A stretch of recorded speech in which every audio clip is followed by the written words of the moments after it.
नमस्कार, मेरा नाम प्रियंका। मैं परेड कॉलेज की छात्रा ते जेह्ड़ा साढ़ा चैनल है डुग्गर डोगरी ते अ'ऊं च तुं'दे सारें दा मता मलार करनी आं। अज्ज मैं थाह्नूं सनाना चाह् करनी आं बुद्ध पूर्णिमा दे बारे च।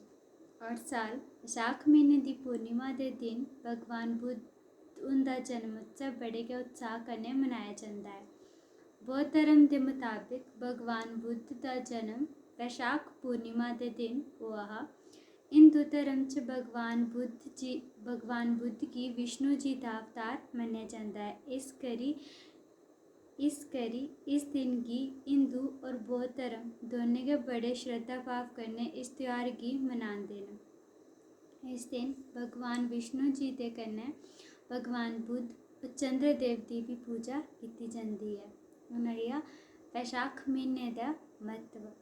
वैशाख म्हीने दी पूर्णिमा गी वैशाखी पूर्णिमा, पीपल पूर्णिमा और बुद्ध पूर्णिमा के नाम कन्नै जानेआ जंदा है। शास्त्रें के अनुसार वैशाख पूर्णिमा सारे कोला उच्ची मन्नी गेदी है। सारे महीने की पूर्णिमा जगत के पालनकर्ता श्री हरि विष्णु भगवान जी की समर्पित होंदी है। वैशाख महीने गी सुच्चा महीना मन्नेआ जंदा है। धन्यवाद।